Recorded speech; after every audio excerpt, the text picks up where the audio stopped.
Class में आप सभी लोगों का स्वागत है। बच्चों, आज हम सामान्य हिंदी के अंतर्गत निबंध लेखन पढ़ रहे हैं। आज के निबंध का टॉपिक है विद्यार्थी जीवन में अनुशासन अथवा छात्र और अनुशासन। तो बच्चों, ये टॉपिक बहुत ही इम्पॉर्टेंट है, विद्यार्थी जीवन से संबंधित है। तो आज यही निबंध इस वीडियो में पढ़ेंगे। तो बच्चों, आप वीडियो को आखिरी तक ज़रूर देखिएगा ताकि आपको ये निबंध अच्छे से समझ में आ जाए। और अगर आप इस तरह के और भी नए नए वीडियो पाना चाहते हैं तो आप चैनल को सब्सक्राइब ज़रूर कीजिएगा। आपके लिए लगातार ऐसे वीडियो मिलते रहेंगे। तो सबसे पहले हम लोग इसकी प्रस्तावना देखते हैं। विद्या का विनय से अत्यंत ही घनिष्ठ संबंध है। विद्या ददाति विनयम के आधार पर विद्या से ही विनय का प्रादुर्भाव है। किंतु आज देश का दुर्भाग्य है कि विद्या मंदिरों में जहाँ विनयशीलता का साम्राज्य होना चाहिए, वहाँ घोर अनुशासनशीलता दानवी दामन पसारे क्रूरता भरा अट्टहास कर रहा है। चारों ओर उच्छृंखलता का ही बोलबाला है। न अध्यापकों में गुरु की गरिमा है और न छात्रों में शिष्य का शील स्वभाव। अब हमारी अगली हेडिंग होगी अनुशासन से तात्पर्य। और इसमें हम अनुशासन का अर्थ बताएंगे। तो बच्चों, ये जो वीडियो है वो आपके जो राजीव प्रकाशन की किताब है वहाँ से आपका ये निबंध लेखन लिया गया है। तो आप चाहें तो पुस्तक से भी पढ़ सकते हैं और चाहे तो इस वीडियो से भी पढ़ सकते हैं। तो अनुशासन का तात्पर्य आपका सेकंड टॉपिक, ये सेकंड जो आपका पैराग्राफ है, इस तरीके से रहेगा।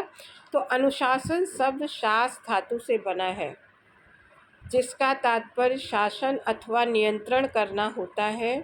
विश्व के सारे कार्यकलाप, चाहे वे जड़ से संबंध हो अथवा चेतन से, एक निश्चित नियम से आबद्ध होते हैं। पृथ्वी, सूर्य, चंद्रमा नियमानुसार नित्य एक ही निश्चित गति से चक्कर लगाते रहते हैं। एक निश्चित अवधि पर ऋतुओं में परिवर्तन होता रहता है। यद्यपि प्रत्यक्ष रूप से इनका नियंत्रण करता दिखाई नहीं पड़ता, किंतु ब्रह्मांड का कण कण अनुशासन से आबद्ध होता है। मनुष्य सामाजिक और वैज्ञानिक नियमों से नियंत्रित होता है तो ऋतुएं काल से नियंत्रित होती हैं। यदि ये नियंत्रण टूट जाए तो विश्व में बर्बरता व्याप्त हो जाए और संसार प्रलय के कगार पर लड़खड़ाता दिखाई देने लगे। अनुशासन के नियंत्रण से जीवन सुखी और शांत होता है।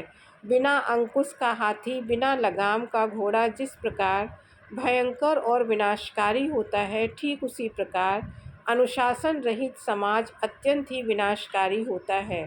अनुशासन जीवन को गति देता है, उसे सुरक्षित रखता है और जीवन के उद्देश्यों को सार्थक बनाता है। अनुशासन से व्यक्ति में शक्ति और आत्मविश्वास की भावना का उदय होता है, उसका मनोबल ऊंचा होता है। अगली हेडिंग आपकी है अनुशासन का महत्व। मानव जीवन में अनुशासन का बहुत बड़ा महत्व है। अनुशासन से तात्पर्य मुख्यतया आत्मानुशासन से ही है। नियंत्रण तो भय और दबाव से भी किया जा सकता है, किंतु उसका प्रभाव अस्थायी होता है। भय और दबाव समाप्त हो जाने के पश्चात पुनः उच्छृंखलता की पूर्व स्थिति आ जाती है, जो अपने लिए, समाज के लिए और सारे विश्व के लिए अत्यंत ही घातक होती है। अनुशासन अपने सच्चे अर्थों में ही सार्थक होगा जो स्वेच्छा से ग्राह्य किया गया हो। जीवन के कार्य क्षेत्र में हमारे लिए अनेक कल्याणकारी नियम बनाए गए, उनका पालन करना हमारे कर्तव्य के अंदर आता है। उन नियमों का पालन कानून या डंडे के बल पर सदैव नहीं कराया जा सकता। व्यक्ति को स्वयं अपने को उन नियमों के अंतर्गत नियंत्रित करना होगा।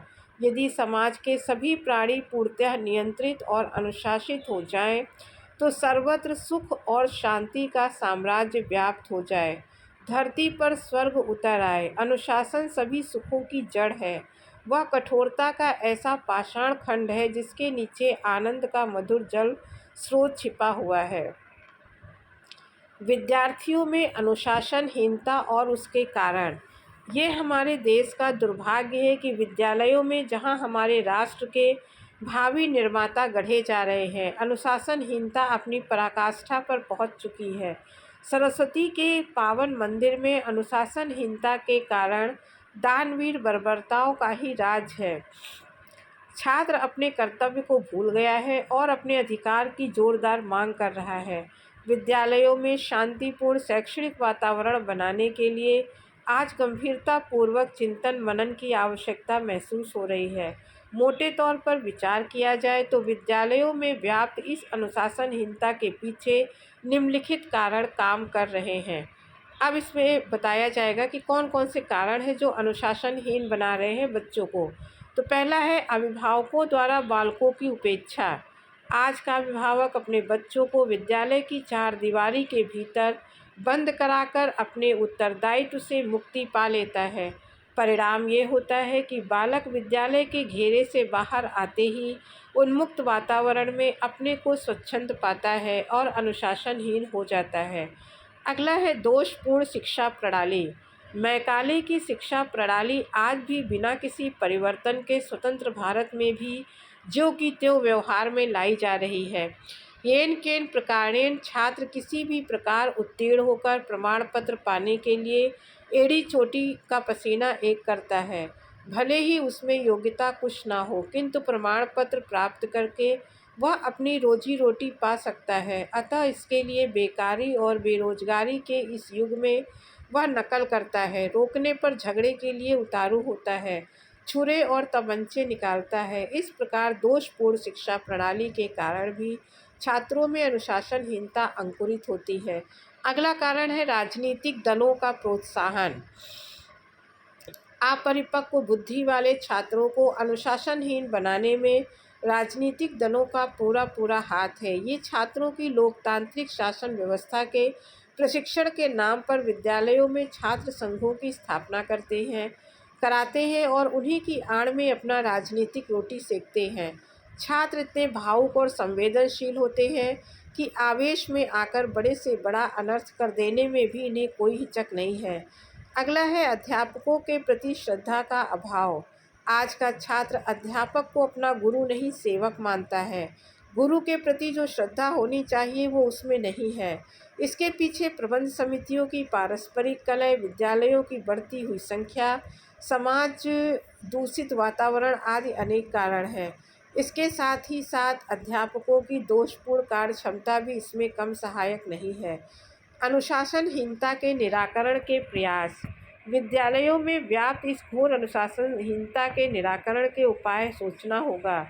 छात्रों में असंतोष को दूर करने के लिए उसके सभी अभावों को दूर करना होगा। भावी जीवन के प्रति उसे आश्वस्त करना होगा। छात्र संघों के वास्तविक उद्देश्य को समझना होगा। इसके साथ ही साथ सरकार ने राजनीतिक दलों से पृथक रहने के लिए छात्रों पर कठोर कदम उठाए हैं। इस प्रकार छात्रों ने अपने कर्तव्य को समझा है और बहुत आशा है कि विद्यालयों में अनुशासनहीनता की समस्या कुछ अंशों तक समाप्त हो जाएगी। उपसंहार, अंतिम पैराग्राफ, उसका निचोड़ है, निष्कर्ष है।